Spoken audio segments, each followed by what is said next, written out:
Baik pengasas platform e-dagang Fashion Valet Datin Vivi Yusof dan suami Datuk Fadzarudin Shah Anwar sekali lagi hadir di Ibu Pejabat Suruhanjaya Pencegahan Rasuah Malaysia SPRM di Putrajaya hari ini untuk direkod keterangan. Pasangan itu tiba kira-kira pukul 9.13 pagi dengan menaiki kenderaan pelbagai guna berwarna hitam. Ini merupakan hari keempat mereka hadir ke Ibu Pejabat SPRM sejak Selasa lalu bagi membantu siasatan. Dan kita terus saja ke Ibu Pejabat SPRM di Putrajaya untuk perkembangan lanjut siasatan Fashion Valet bersama rakan setugas Umar Vati Ramayah. Silakan Umar.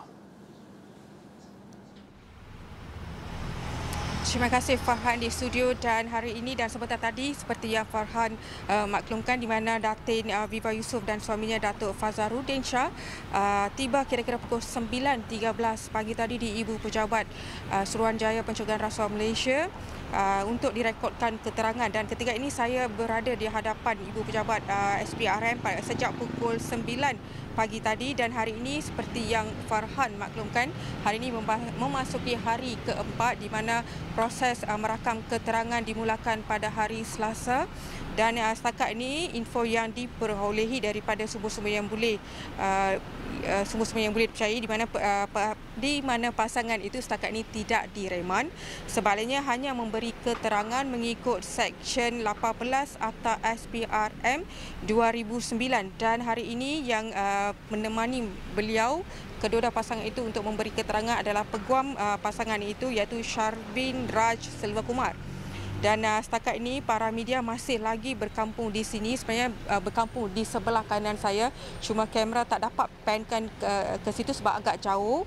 Dan kalau saya juga difahamkan keterangan akan direkodkan untuk half day saja, mungkin dalam pukul 1 akan selesai. Itu satu versi.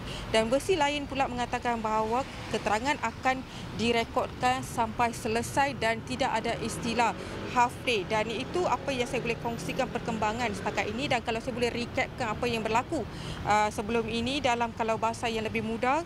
Semalam di mana pasangan ini tiba kira-kira pukul 2.30 petang dan dilihat meninggalkan bangunan SPRM kira-kira pukul 4.05, dan kemudian sambung semula sesi keterangan pada pukul 8.15 malam dan keluar setelah selesai keterangan kira-kira pukul 10 malam. Itu semalam.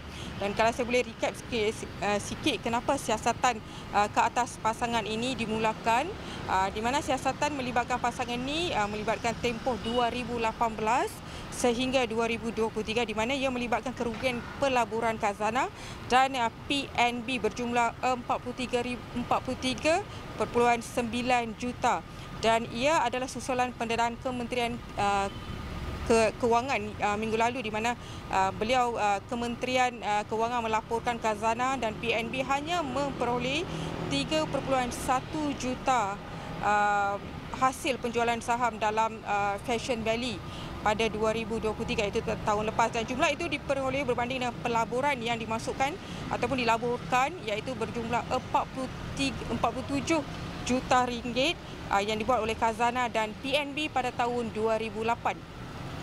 Dan iaitu 27 juta pelaburan dibuat oleh khazanah dan bakinya 20 juta dibuat oleh PNB. Dan kalau saya boleh fokus, kalau hari ini saya yakin fokus SPRM adalah untuk meneliti antaranya adalah punca bagaimana aliran kewangan ini, kerana SPRM percaya wang itu mungkin dibelanjakan ataupun disalahgunakan dalam kes ini, kerana wang itu dibelanjakan bagi melihat adakah terdapat unsur jenayah, rasuah ataupun kesalahan dari segi penipuan. Nah, itu antara siasatan ataupun fokus SPRM dalam siasatan kali ini.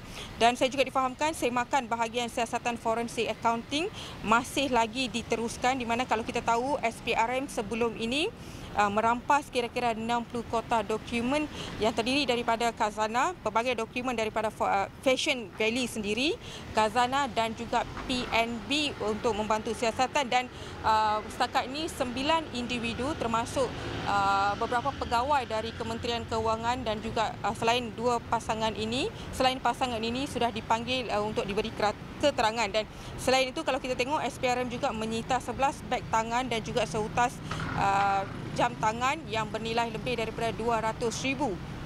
Itu apa yang dirampas di rumah pasangan ini, tapi pasangan ini pernah memaparkan barangan mewah di media sosial sebelum ini, dan itu antara yang akan menjadi pertikaian dalam siasatan kali ini, di mana dalam keterangan pasangan itu perlu menjelaskan sama ada kemewahan yang diwar-warkan dalam laman sosial ini adalah duit daripada dana yang dilaburkan oleh Khazanah dan PNB sebelum ini.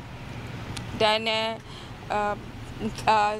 saya kira itu saja perkongsian yang dapat saya kongsikan dari Ibu Pejabat SPRM pada jam ini, dan saya akan memberi update ataupun kemas kini terbaru dalam buletin-buletin yang akan datang. Kita kembali ke studio. Terima kasih.